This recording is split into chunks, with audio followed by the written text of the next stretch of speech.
Retomamos nuestras conversaciones Aquay. En esta ocasión lo hacemos con dos mujeres estupendas, dos profesionales de éxito, a quienes ya quiero saludar, Asunción Martínez y Emma Fernández. Muy buenas tardes, ¿cómo estáis? Hola Mariela, buenas tardes, muy bien, gracias. Buenas tardes Mariola, muy bien. Es un gusto teneros en estas conversaciones y a las que le vamos a dedicar un tiempo a la conexión en lo que tiene que ver con el desarrollo profesional y también la formación de origen, conectando un poco todo lo que tiene que ver con el sistema educativo, en esta ocasión especialmente el universitario, ya con el empleo, ¿no? Y yo creo que lo vamos a hacer con, como os decía, con dos mujeres estupendas que tienen unas trayectorias profesionales muy exitosas en la alta dirección y que su formación de origen es diversa. En el caso de Emma, ella es ingeniera en telecomunicaciones y en el caso de Asun, ella es economista. Pero me interesaría comenzar precisamente por aquí, por cómo llegáis a esa formación. ¿Es cuestión de vocación? ¿Es cuestión de referentes que os hayan influido? ¿Tiene que ver con una orientación profesional impulsada desde los niveles educativos previos? Empezamos, si quieres, contigo, Emma. ¿Cómo fue tu aterrizaje en la Escuela de Telecomunicaciones? Pues mira, yo escogí estudiar telecomunicaciones porque a mí me gustaba mucho la física. Realmente me gustaban más las letras, pero se me daban muchísimo mejor las ciencias. Y yo pues siempre he tenido un sentido práctico y decidí inclinarme por esa rama del conocimiento. Elegí ingeniería porque en mi entorno mis primos eran ingenieros y en las comidas familiares de los domingos eran los que contaban cosas más interesantes y proyectos más innovadores y retadores, y a mí me pareció que era un ámbito en el que yo me podría sentir, digamos, realizada. Mis padres querían que fuera maestra y realmente les sorprendió el hecho que me inclinara por la telecomunicación. Yo creo que la educación es muy importante y que al ser maestro podría haber sido algo también donde yo me hubiera desarrollado bien, pero tenía mucho interés por mantener los conocimientos de física y de hecho pues hice mi carrera en Teleco en un ámbito que fue el de dispositivos optoelectrónicos, de física del estado sólido, con lo cual se ajustaba mucho al ámbito que yo quería profundizar y conocer. Es verdad que tuve la suerte de ir a una facultad donde no era importante el conocimiento, se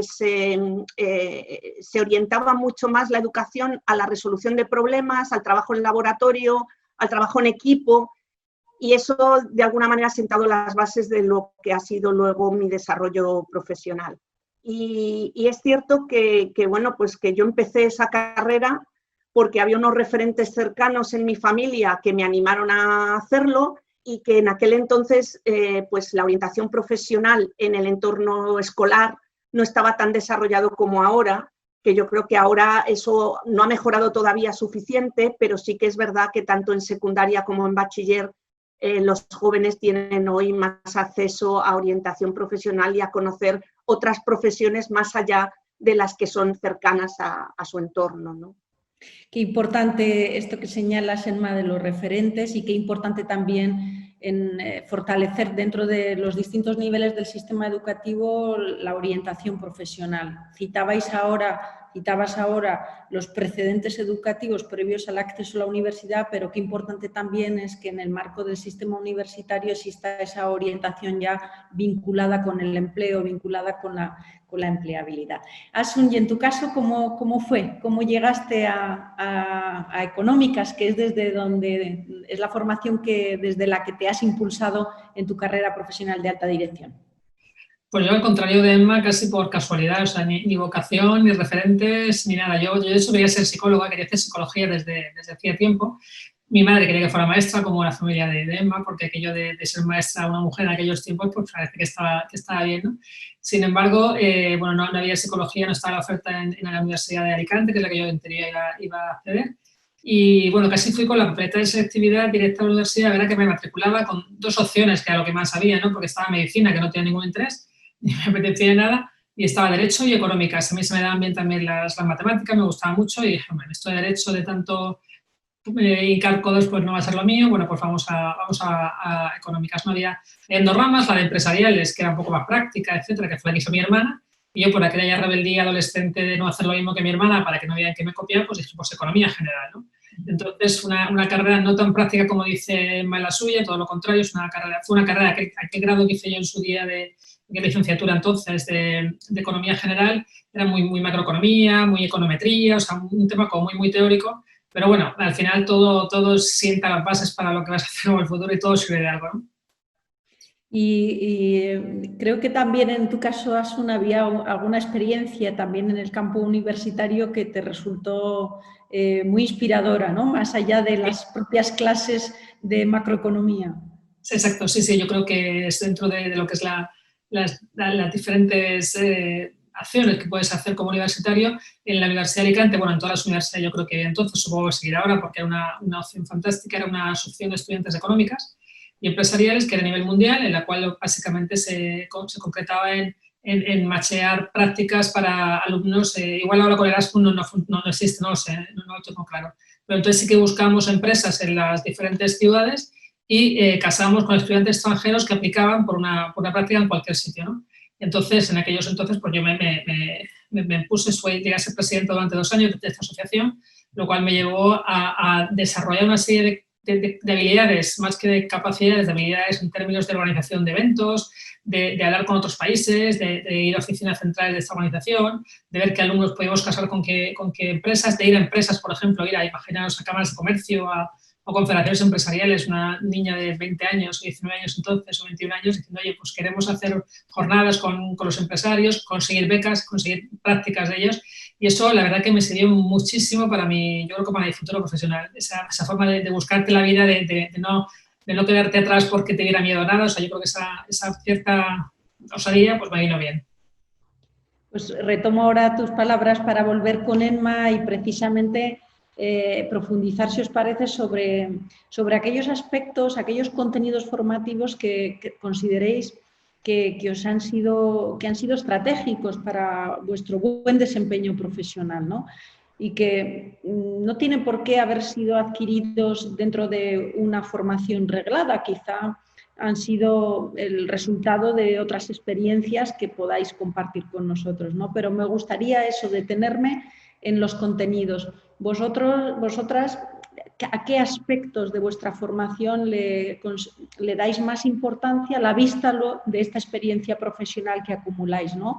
En tu caso, Emma, ahora ejerces como consejera independiente en distintas empresas. En tu caso, Asun, formas parte del comité de dirección del Grupo SUEZ. Desde esa alta dirección, ¿dónde consideráis que están los pilares de vuestra formación que os han hecho crecer hasta ahí? ¿Y en qué medida, me gustaría también que pudierais comentar, creéis que esos conocimientos están ya incorporados al sistema educativo o tendríamos que hacer un esfuerzo por hacerles un poquito más de espacio, sacrificando incluso algunos otros conocimientos que puedan tener menos impacto en lo que es el desarrollo profesional de las personas? Empezamos contigo de nuevo, si te parece, Emma. Bueno, yo creo que conocimientos, claro, cuando tú haces una carrera técnica, hay muchos conocimientos cuyos fundamentos son las matemáticas. Y tú que me conoces bien, Mariola, sabes que yo considero que hay 2 conocimientos fundamentales para el desarrollo de cualquier individuo, que es las matemáticas y la lengua. Creo que la lengua, conocer idiomas, el saber expresarse, el saber escribir bien, es fundamental para comunicarse y para poder, digamos, crecer con otros, para el trabajo en equipo. Uno tiene que tener unas habilidades de comunicación, expresión, tanto habladas como escritas, muy importantes. Y para mí las matemáticas son el lenguaje de la tecnología, que afecta a cualquier actividad, sea o no tecnológica. Creo que en este momento, tanto para ser abogado como para ser economista, como para cualquier otra profesión, tenemos que conocer mejor pues, cómo funcionan los algoritmos de inteligencia artificial, la estadística y las matemáticas en general, ¿no?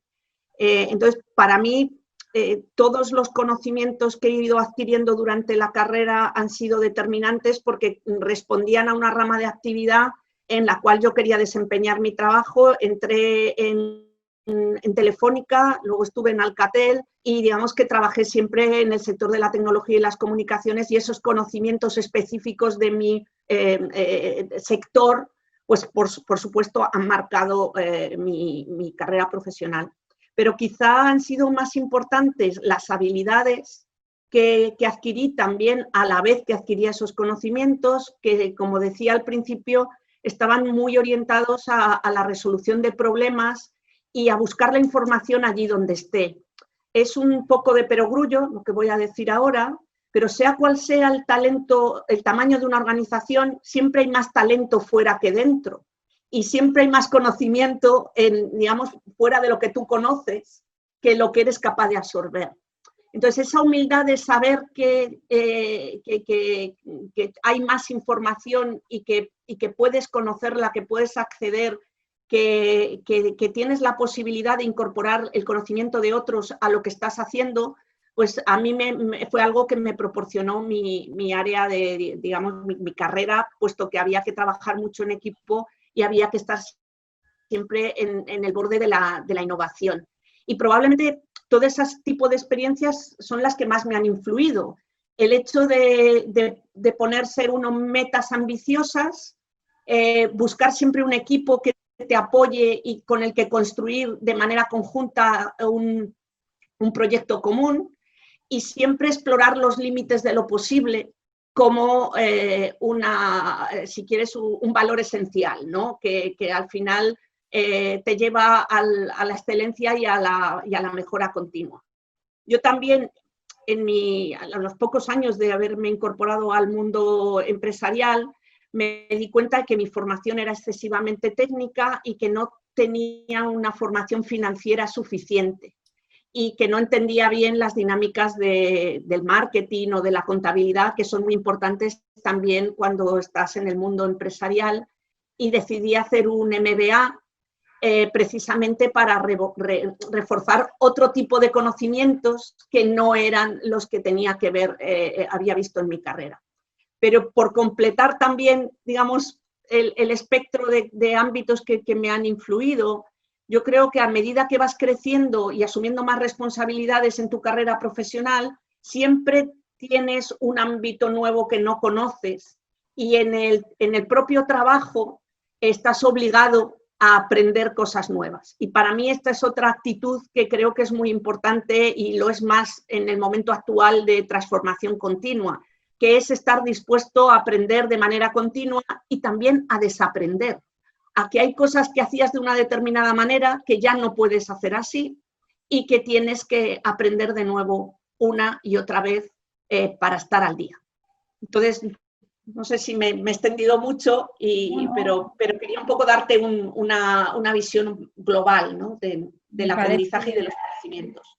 Sí, me parece tu respuesta muy enriquecedora, porque me quedo particularmente con esa idea, ¿no? Del aprendizaje constante, la formación continua, sobre todo para aquellos que nos estén escuchando y que crean que con terminar cualquier ciclo formativo ya es suficiente. Eso no ha hecho más que empezar, porque esto es una carrera de largo fondo, que no se acaba nunca la formación, pero sobre todo esa idea también de la importancia de desaprender, para acomodarse mejor a un contexto cada vez más incierto, a un mundo cada vez más complejo, donde efectivamente incorporar conocimiento nuevo exige también a veces renunciar a maneras de hacer las cosas que ya no son útiles, ¿no? Y Asun, en tu caso, ¿qué conocimientos crees que a lo largo de tu formación han sido útiles para ese desarrollo profesional, y en qué medida el sistema educativo crees que puede estar reflejando esos conocimientos o no? Yo estoy muy de acuerdo con algunas de las cosas que ha dicho Emma. Por ejemplo, las matemáticas, las estadísticas son unos conceptos, la lengua, claro, evidentemente que yo no estudié lengua en mi carrera, pero sí bastante matemáticas y estadística, y en ese caso yo creo que te estructura de alguna forma la cabeza de forma que puedas luego resolver problemas, ¿no? Yo estoy también con Emma en el sentido de que yo he aprendido mucho a lo largo de mi carrera. Yo empecé cuando me contrataron en el grupo, en la empresa la que sigo todavía, fue la base, o sea, fue una oficina cobrando recibos, o sea, porque era lo que hacía falta entonces, era un poco en prácticas y es donde empiezas a trabajar. Pero hasta en ese punto dices, oye, soy economista, pero empiezo a aprender de mis auxiliares administrativos colegas, porque no tengo ni idea de cómo se pone un recibo, cómo se enciende un ordenador, o sea, que decir, cualquier cosa que puedas aprender. Yo creo que lo que haría falta un poco en el sistema educativo ahora mismo es todo aquello asociado más a como te diría, habilidades, también lo comentaba Emma, habilidades en términos de trabajo en equipo, de resiliencia, o sea, está el mundo cambiando completamente. ¿Qué nos iba a decir? A mí, ¿qué vamos a aprender? De tecnologías, teletrabajo de un día para otro como nos ha pasado todos los confinamientos y apenas sabemos nada de informática, pues ya somos expertos todos en Zoom, en Teams, en todas las herramientas que nos han puesto a disposición, ¿no? Pero yo creo que la resiliencia en continuo, el mundo está cambiando en continuo. En nuestra empresa, que es una empresa, como sabéis, medioambiental, dedicada al ciclo urbano del agua, etcétera. Bueno, pues si yo me retrotraigo hace 20 años, no tiene nada que ver cómo estamos ahora. Es todo mucho más sostenibilidad, más reutilización, más economía circular, otro tipo de infraestructuras, de inversiones, ¿no? Quiero decir, la parte mucho más social, obviamente, mucho más cercana a los colectivos más vulnerables, es lo que nos tenemos que aprender más ahora o que estar más cerca de ellos. Entonces, todo esto es resiliencia, que adecuarte cada momento, ¿no? Yo creo que es muy importante en toda tu carrera profesional, cómo vas evolucionando y cómo aprendes del resto de gente, ser consciente de que tú no sabes todo, evidentemente, lo que decía también Emma, más que desaprender, ser humilde, decir, oye, tengo unas carencias, yo fui en una época de mi vida, fui directora de una empresa de Aguas Alicante y claro, bajo mi comité de dirección pues tenía jurídicos, ingenieros, o sea, una cantidad de gente que no tenía ni idea de jurídico, ni idea, sí que había hecho algún curso adicional para formarte, pero evidentemente cuando llega un problema serio jurídico, yo no soy jurídica. Entonces tienes que tener claro cuál es tu mejor equipo. O sea, si tú quieres que tu empresa funcione la mejor, tienes que tener el mejor equipo, que sepan más que tú posiblemente, que te apoyen, que te ayuden y que seamos capaces entre todos. Con lo cual, esa forma de liderar, de trabajar en equipo, de resiliencia, como decía, esas habilidades yo creo que habría que fomentarlas más en las universidades. Potenciarlas más. Quizá renunciando incluso a algunos contenidos porque... Sí. Es verdad que los contenidos, lo apuntaba yo creo que también Emma y tú en tus palabras, ¿no? Pues vivimos en la sociedad del conocimiento, existe mucho conocimiento a disposición de todo el mundo y quizá el trabajo de algunas otras habilidades requiere un acompañamiento que para eso el sistema educativo tiene herramientas más que suficientes para hacerlo bien, ¿no? Me gustaría ahora que nos detuviéramos en en la experiencia que implica 30 años de carrera profesional, como es vuestro caso, además de una carrera profesional en la alta dirección, ¿no? Yo creo que la clave del éxito mío ha sido no decir nunca nada que no. Es más, adelantarme a veces a cualquier cambio que pudiera, o sea, no tener miedo a nada. Es decir, si yo llevaba muchos años en una área que a mí me parecía ya que había llegado no al techo, pero es un poco aburrida para mí, dije, oye, me formé en otro con algún que la empresa me facilitó alguna otra formación en programas de alta dirección, etcétera. Entonces, ¿por qué tengo que quedarme siempre en la parte financiera de que puede ser muy rutinario y que a lo mejor hay gente que le encanta, pero yo ya como que necesito algo más, ¿no? Entonces yo siempre levantaba la mano y decía, oye, pues aquí estoy yo, si hace falta cualquier labor más comercial o de dirección regional o lo que fuere.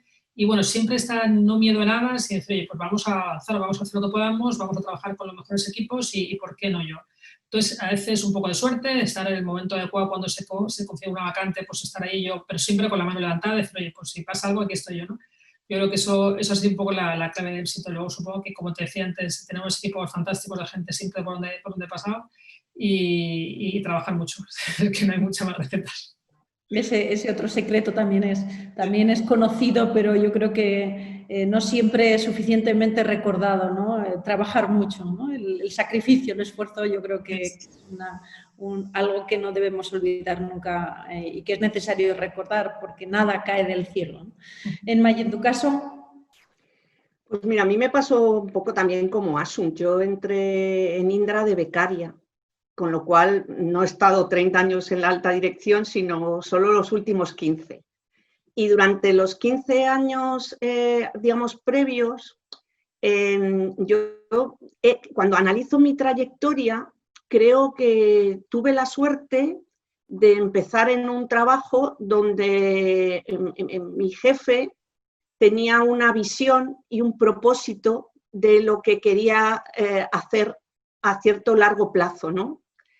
Y lo que me he dado cuenta es que la gente que tiene más éxito es aquella en la que de alguna manera tiene un propósito. Y esto que además que es una palabra que se está poniendo muy de moda, pero es que yo estoy convencida de que cuando tú estás haciendo algo no solo para lo inmediato, sino con un objetivo a medio plazo, las cosas te salen mejor. Te salen mejor sobre todo también si al ejecutar ese propósito o al querer hacer ese propósito, tienes la suerte de divertirte y tienes la suerte también de poder utilizar tus fortalezas. Yo, esta idea del talento o de cómo tiene que ser el talento, creo que otra de las cosas de las que adolece el sistema educativo es de trabajar el autoconocimiento de cada uno de nosotros y en qué ámbito somos verdaderamente fuertes. Me parece, en mi experiencia gestionando personas, creo que cuando le damos a alguien un feedback en el que le tenemos que decir tienes que mejorar esto, esto y esto, suele tener un impacto negativo en esa persona. Sin embargo, cuando estimulamos sus fortalezas y le ponemos en una posición en la que esas fortalezas realmente son diferenciales, es cuando la persona tiene más éxito. Porque en un momento como el actual, muchas veces las empresas que ya no podemos hacer compromisos a largo plazo con los profesionales, lo que sí tenemos que darles es proyectos donde la empleabilidad y la valía de lo que adquieren durante la ejecución de ese puesto de trabajo sea diferencial para su futuro, ¿no? Y básicamente yo lo definiría así, ¿no? Bueno, qué referencias tan importantes, ¿no? El compromiso, el autoconocimiento, el no decir que no a nada, el entusiasmo en divertirse, ¿no? Con las cosas que uno hace y la importancia de la planificación estratégica también en lo que es una carrera profesional, quizá dotarla de coherencia, ¿no? Pero qué importante también es eso, a veces contar con asesoramiento, con ayuda, con mentoring externo, ¿no? Porque no todo el mundo tiene la capacidad por sí mismo de encajar y encauzar una carrera formativa y una carrera profesional con estas claves, ¿no? A mí me gustaría ya enfilar en la última parte de la conversación con vosotras poniendo el acento en dos elementos, si os parece. Uno tiene que ver también con los valores. Me gustaría que puesto que estamos hablando con carreras profesionales dilatadas, en una parte de las mismas dedicadas a la alta dirección, con mucha responsabilidad, con capacidad también para transformar las cosas, que le dedicáramos una pequeña parte a los valores, ¿no? ¿Cuáles son esos valores que habéis incorporado a vuestra trayectoria y que en principio consideréis que son valores también que forman parte del sistema educativo y que no hay que abandonar en la parte de vida profesional, ¿no? O valores en los que quizá había que poner más el acento en el sistema educativo porque luego cuando uno se encuentra en el ámbito profesional uno se ve confrontado con situaciones para las que tiene que estar preparado también en clave de valores, porque el sistema educativo y estas conversaciones están comprometidas con el ámbito de la educación. Formamos personas también, el sistema educativo forma personas, no solo capacita técnicamente profesionales, ¿no? Y la última cuestión que también quería comentar con vosotras es el valor y el papel de la mujer, ¿no? Bueno, yo creo que en cuanto a los valores, tenemos que tener claro como dirección que somos referentes, que nuestros comportamientos, nuestra forma de actuar en la empresa van a de alguna forma a condicionar o a ser un poco también correa de transmisión hacia la gente que está en otros estados de la organización.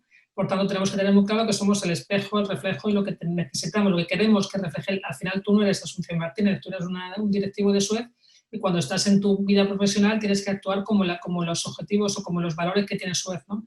Y en ese sentido, pues responsabilidad, evidentemente, honradez, todos aquellos comportamientos que ahora mismo y sobre todo nuestra empresa están muy enmarcados dentro de unos objetivos a nivel mundial, los famosos ODS, que yo creo que son tan clarividentes, tan claros, tan necesarios a todos los niveles de la organización, tanto a nivel sociedad civil como sociedad, como empresas, como administraciones, que seguirlos, y nosotros los tenemos muy como línea estratégica de nuestra actividad diaria, ¿no? Desde temas de mucho más fin de la pobreza, temas más sociales asociados al el propio hambre cero, pero también todo aquello que podamos aportar, todo aquello asociado a la necesidad de dotar de agua y saneamiento, que es nuestro core de nuestra empresa, a todo el mundo, tanto nacional como internacional. O sea, ese tipo de desempeños, como yo te diría, tan claros y tan encuadrados nos viene muy bien, y yo creo que toda la organización tenemos un plan estratégico asociado a eso, y nosotros como directivos no podemos salirnos de ese guión, ¿no? Porque ya nos lo creemos, porque lo diga nadie, sino porque ya lo veníamos practicando hace mucho tiempo y ahora hemos visto cómo encaja perfectamente nuestra estrategia en cada uno de los diferentes ODS, ¿no?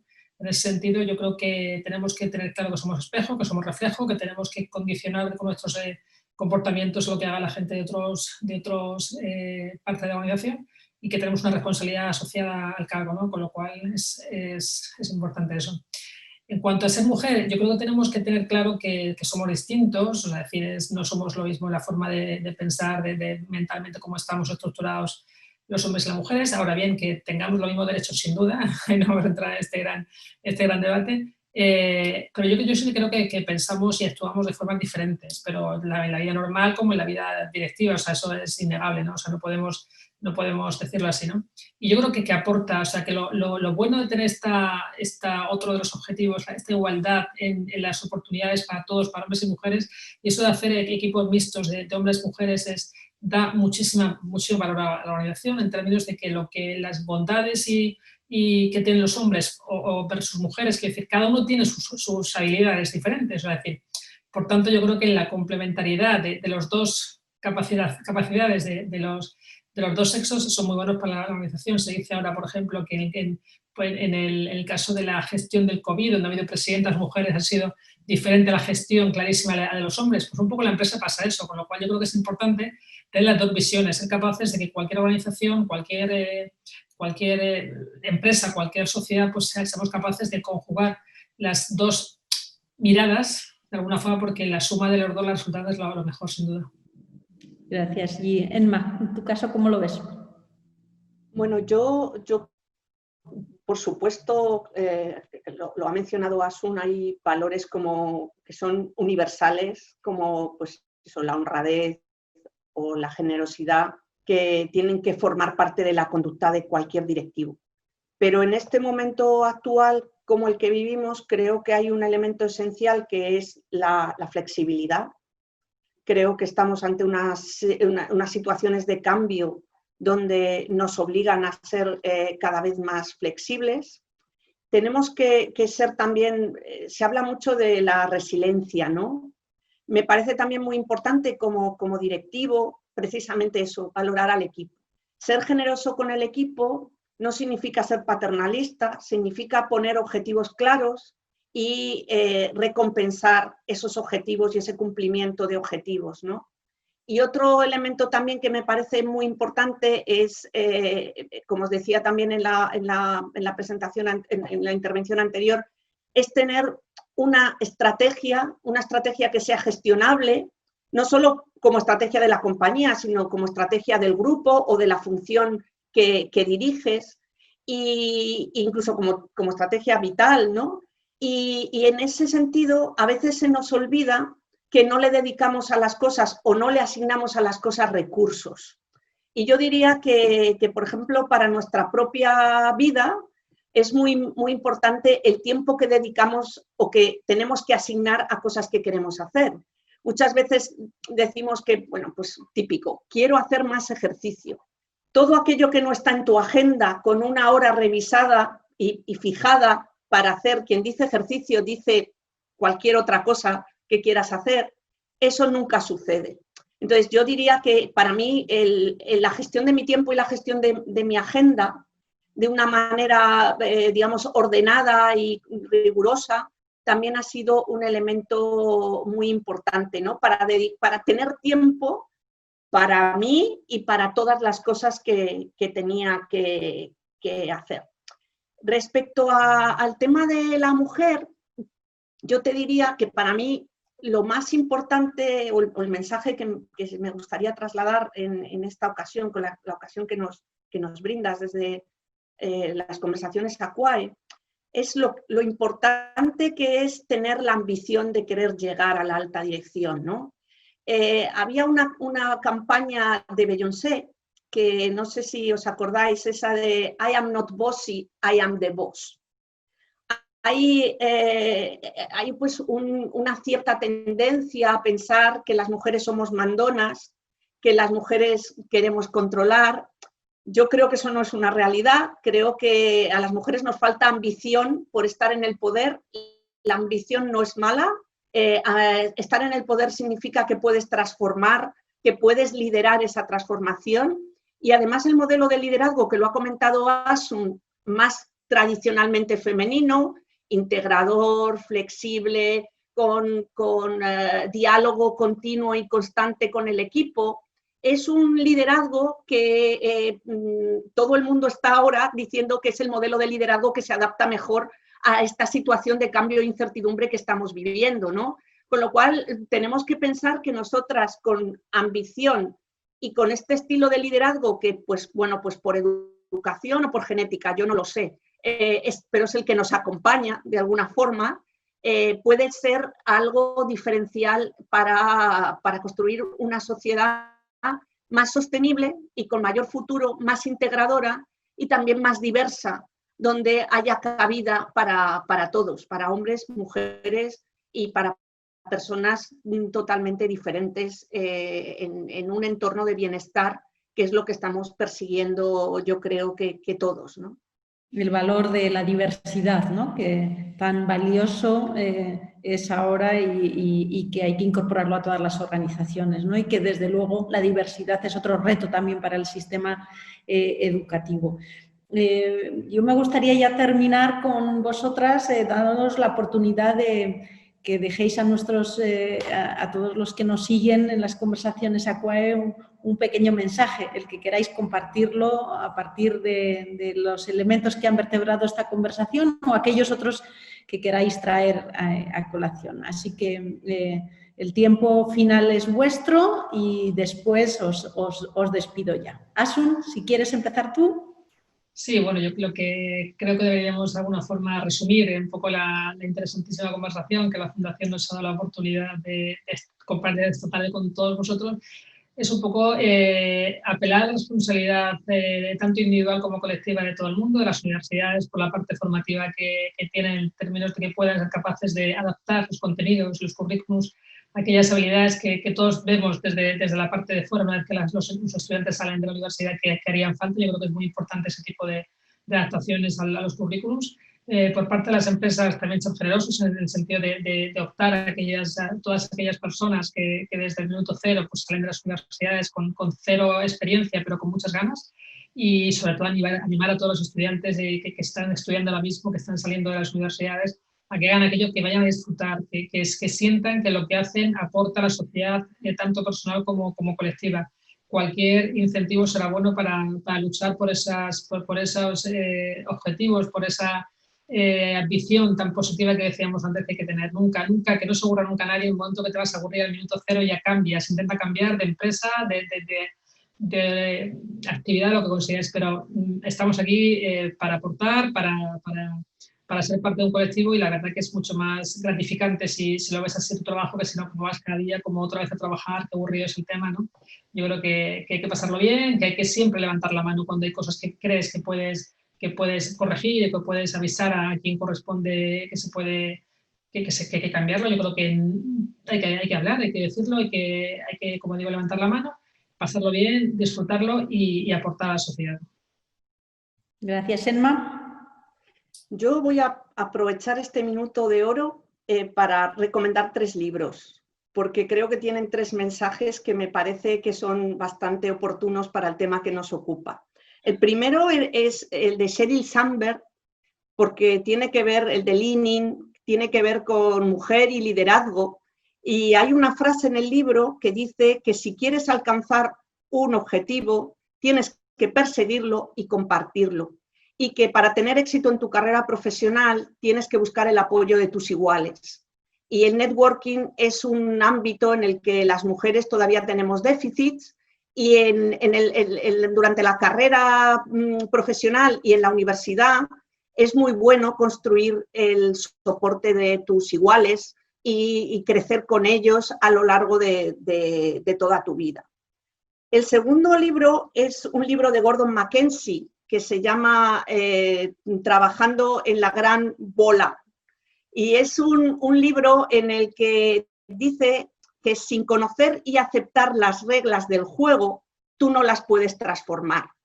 Entonces, a veces las grandes organizaciones y las grandes compañías tienen una serie de reglas de juego sobre las que nos quejamos y nos pasa también en muchos ámbitos, en el de la política, en el de la regulación, en el de la educación. Pero si tú no conoces bien esas reglas del juego, nunca las vas a poder transformar y muchas veces conociendo las reglas del juego también puedes llegar a tener mejores objetivos. Y ese es también una actitud que me gustaría trasladar a nuestros oyentes sobre que la idea de cómo afrontar los retos tiene que ser desde el conocimiento de dónde se juega el partido. Y también para transformar la educación, para transformar tu carrera profesional, tienes que conocer dónde estás. Y el último libro se llama El poder de ser tú mismo, de Joe Plumeri, que escojas lo que escojas, no te olvides de lo que te motiva y de quién eres. La mayor parte de la gente que tiene éxito es porque no se ha traicionado a sí mismo. No traicionarse a uno mismo significa eso, conocerte, valorar tus fortalezas y explotarlas al máximo. Y a la hora de la verdad también tener un balance entre la vida personal y la profesional, porque la vida profesional también se termina y lo que quedan es tu familia, tus amigos, tus hobbies. Entonces, no podemos olvidar quiénes somos y no debemos traicionarnos. Y creo que esto también es algo que a veces pues tienes que aprender a base de golpes y como no hay cosa más difícil que trasladar experiencia a una cabeza joven, decía un profesor que tuve yo, y creo que, bueno, pues no viene mal repetirlo por si acaso esa experiencia le sirve a alguien que no la ha vivido. Y gracias, Mariola, y gracias a la Fundación por esta oportunidad, ¿no? Gracias a vosotras, ha sido una conversación fantástica, no podía ser de otra manera. Jugábamos sobre seguro con dos mujeres, como decía al principio, estupendas, con unas carreras profesionales de éxito que están basadas en ningún misterio ni ningún secreto, que no sea el trabajo duro, la seriedad, el no traicionarse a sí misma, la ambición entendida, siempre estar dispuesto a asumir nuevos retos, a comprometerse con ellos y a disfrutar en todo lo que se hace, ¿no? De verdad ha sido un gusto estar con vosotras, un abrazo muy fuerte y hasta la próxima. Gracias a ti, Maribel, y a la Fundación por esta Hasta la próxima. Muchas gracias.